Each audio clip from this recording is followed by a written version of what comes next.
Greetings, Capricorn and Capricorn rising. This is your Western forecast for 2025. This year, every single planet is changing sides. So there's this major planetary shift. This is why I call it a paradigm shift, that I did a separate video that unpacks the meaning of all these outer planets, which are life-changing, but how it affects society and government and the world at large. In this video, I'm going to take those same outer planets and address how it will impact you individually. But I started off the other video, 2025, the paradigm shift, with all of the fear of divisiveness going on in the world and how the temperature is going to start coming down slowly and bringing us together. So let's start there because that is a big issue in everybody's mind. Then we'll get into more focused for you individually. But Pluto is the planet of profound transformation. It had been in Capricorn since 2008, and Capricorn can be very controlling. And so it could just bring up a lot of these authoritative energies. But Pluto is now in Aquarius, thank God.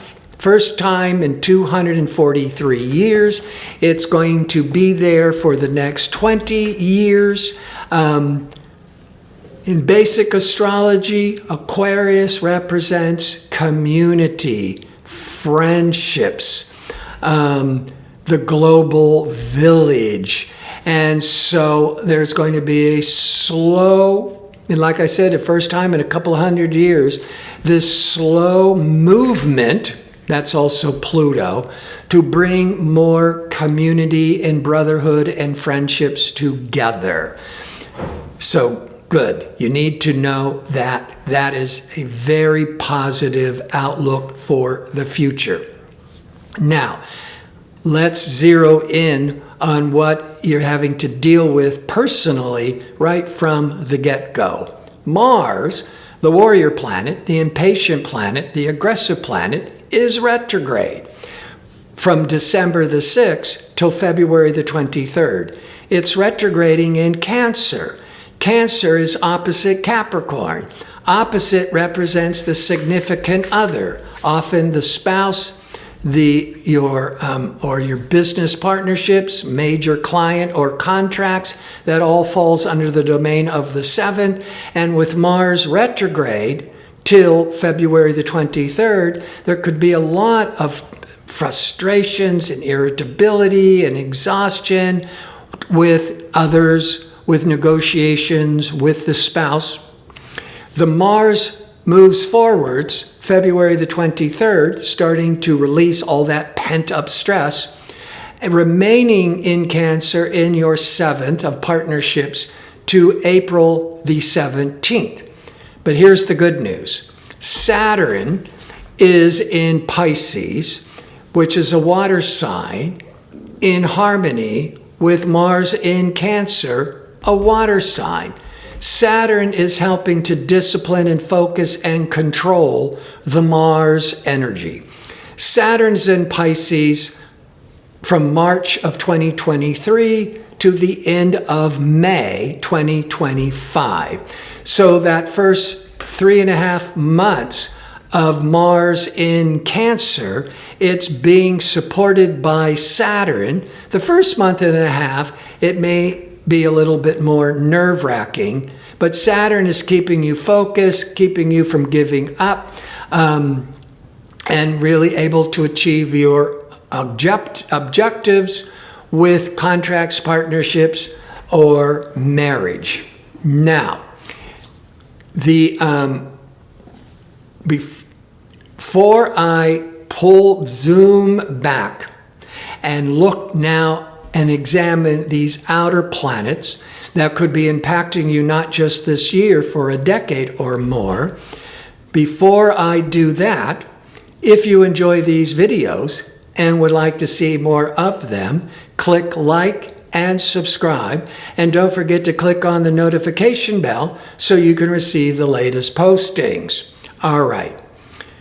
Let's start with Venus. I know it's still one of the more personal planets, but it's going to be entangled with these larger energies. You'll see why in a minute.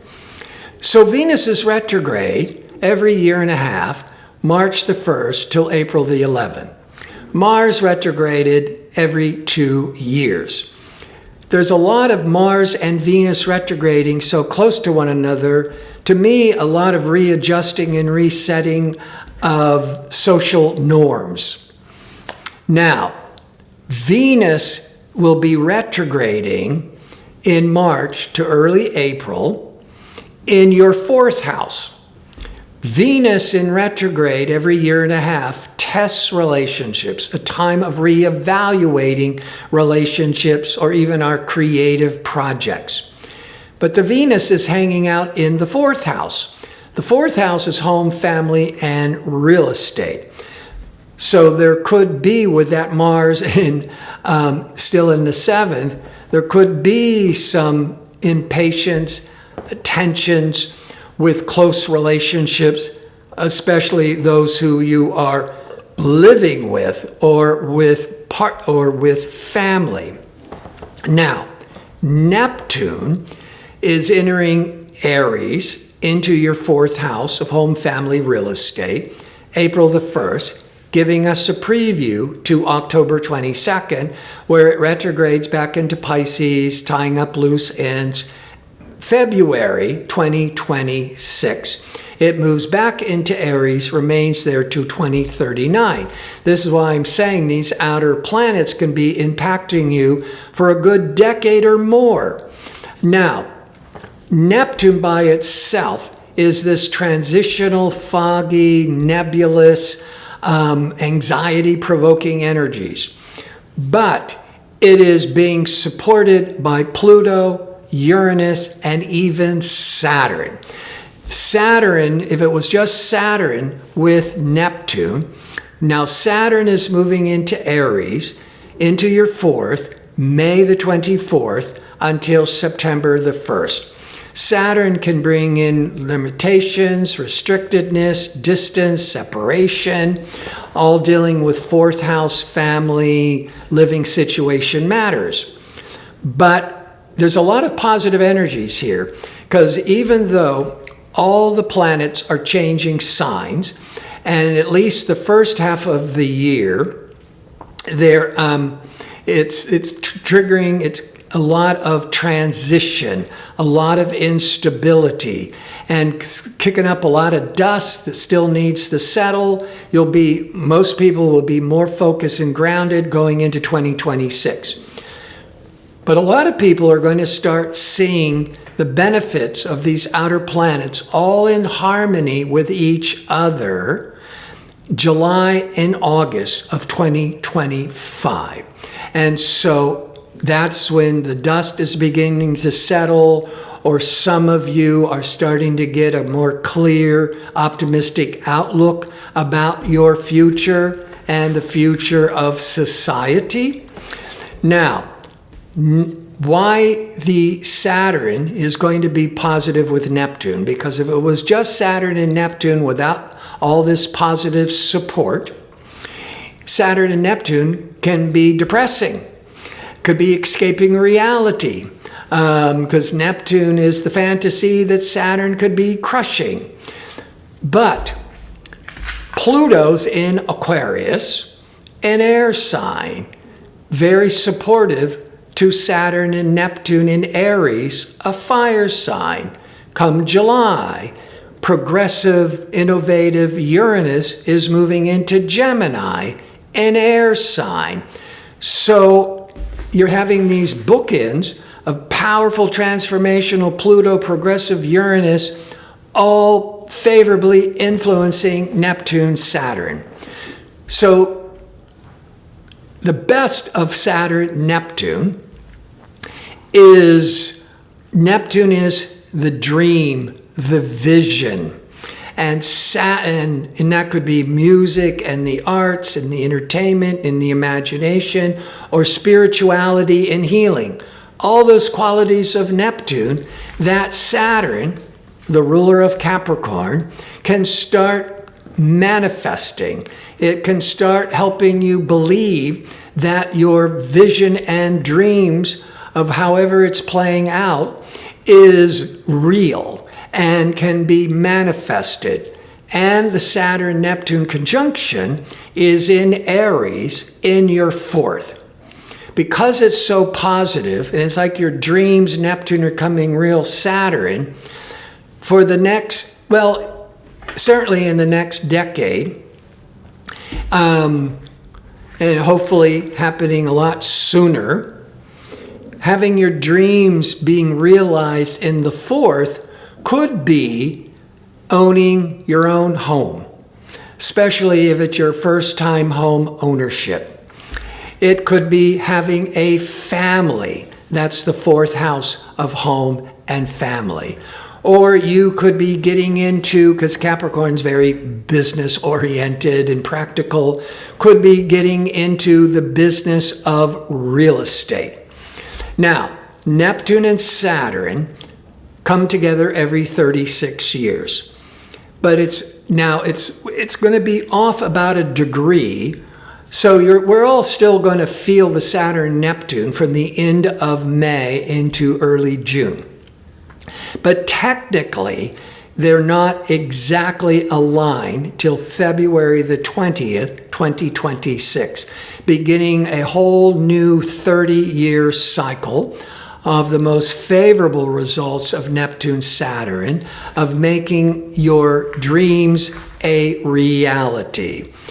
Now, Jupiter is the planet of prosperity and luck and optimism. It was in Gemini from the end of May 2024 to the beginning of June 2025, at which point it's moving into Cancer. When Jupiter was in Gemini, and which it will be the first a little over 5 months of 2025, the 6th house can deal with health matters, and Jupiter can bring protection and healing and the right treatments. Could also gain weight because Jupiter expands. But then Jupiter goes into Cancer, which is the opposite of Capricorn, June the 9th through June the 30th. And this is very favorable for forming partnerships, for marriage, for expanding, enlarging your clientele base. Let's go back to aggressive, assertive, ambitious Mars was in your 7th.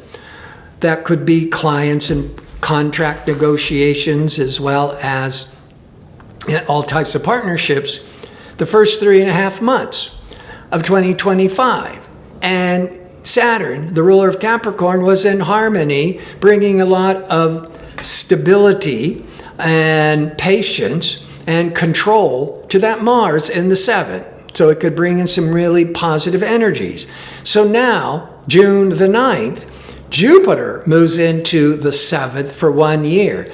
So for many of you, what you were trying to achieve the first 3.5 months, that could be with partnerships or contracts with that 7th, or customer base, the 7th. The Jupiter, come June, is now bringing the rewards, bringing the prosperity and the expansion with the 7th house matters. Uranus, progressive, innovative, liberating Uranus, is going into Gemini, July the 7th. We have a preview to November the 7th. Then it retrogrades back into Taurus, and then in 2026, it's back into Gemini till 2033. Uranus in Gemini is going to be in your 6th house. 6th house, health and work. Uranus is all this technological, progressive energies, But Uranus really wants to be free and independent. And so there could be these really strong desires to be going into your own business or learning all new technological job skills. When it comes to health and with Uranus, it's more about getting more interested with unconventional, holistic health matters like herbs, like Chinese medicine, like acupuncture. So non-traditional, more progressive, advanced techniques for self-improvement with the body. Let's wrap it up with Pluto in Aquarius. So for the next 20 years, Aquarius, so good for bringing the collective together, but Aquarius is the second sign past Capricorn. And the second sector in astrology deals with your personal income. So there's going to be, Capricorns are very secure-oriented, goal-oriented, and having powerful Pluto moving into the second, I hope many, but certainly quite a lot of Capricorns or Capricorn rising will be creating more wealth than they've had their whole life. Because Pluto's only there once every couple of 100 years. And so Uranus moving into the sixth could be an all-new business, doing your own thing that creates wealth with Pluto in the second, and the Saturn-Neptune conjunction in the fourth.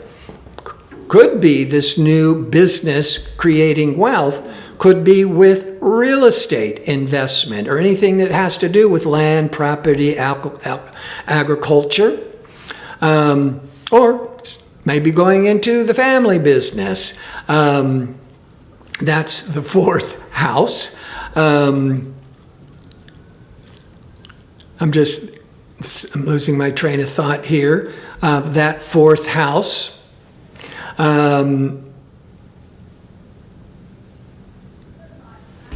Well, I've lost my mind, but it's trying to bring in this new focused energies with home, family, and real estate, somehow connected with real estate. Maybe you're going into interior design or flipping houses. That's the direction I was trying to go in, to set up your own business and create more wealth for you in the near future. I want to thank you for watching. If you like information on how to book an astrology reading or check out my 2-question offer, visit my website at gardino.co. That's .co. Until next year, be safe and well.